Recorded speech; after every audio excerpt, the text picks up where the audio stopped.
Must the intimacy of romantic relationships come to an end? A common idea that I have heard about is that all romantic relationships will inevitably come to an end through either falling apart or losing the intimacy that once made it special. A lot of people engage themselves in a relationship to be in one, but then just don't know how to maintain that lasting sense of intimacy and romance many people dream of having. And I ask whether it needs to be this way. And to that, I say no. I believe that anybody open minded enough about their interaction can learn to maintain a lasting sense of intimacy and stick with it for the rest of their relationship. It all come down will all come down to how we communicate. Now, what's important to understand is that it is through ineffective communication why intimacy becomes less prevalent in relationships. Specifically, it is through critical, ultimately, it is through ineffective communication why romantic relationships tend to lose the foundation they were based on.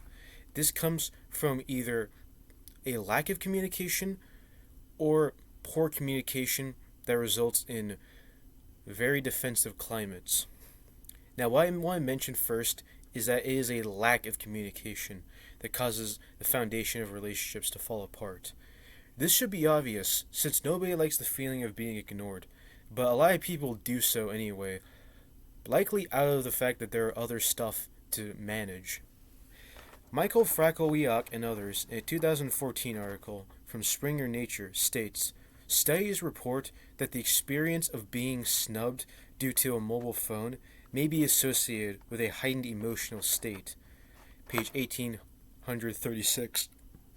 And what this shows is that when we feel ignored, this also means being neglected, and this leads to more unnecessary and very completely avoidable conflicts popping up. And this leads to the second point I want to make. It is through poor communication that creates defensive climates.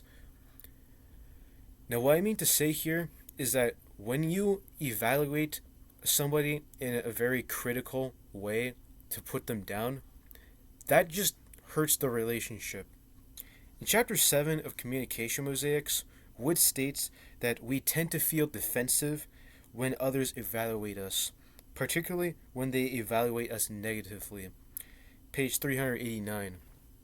And this is to say that when it becomes a habit to continuously put down your romantic lover, that's going to hurt the relationship and its foundation, and will result in a relationship that feels much less intimate but much more estranged.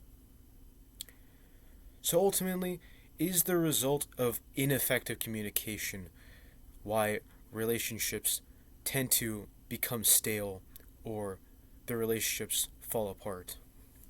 So, this leads to my most important point, and that is the need for more effective forms of communication, which ultimately comes from appreciative language and a more mindful approach to managing and navigating conflicts.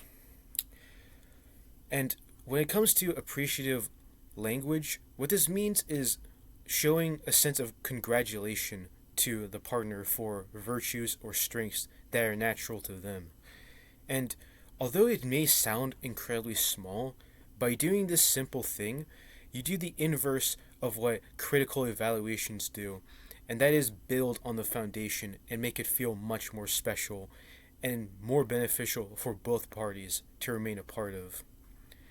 And finally, when you are appreciative, this means you are also more mindful, and this is perfect for problem solving and managing conflict. This correlation is explained by Sulmaz Deganadal Latabadi and others in a 2011 article from John Wiley and Songs Inc., stating, couples would also be able to deal with conflicts more constructively through the mindful approach to interpersonal relationships, maintaining the relationship resilient and intimate. Paragraph 3. And so, what this means is that when we learn to When we learn to be mindful of our partner's needs, we are able to manage conflict better with them.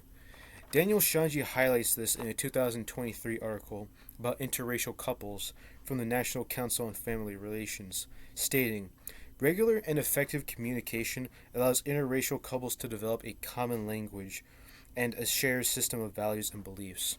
Paragraph 16.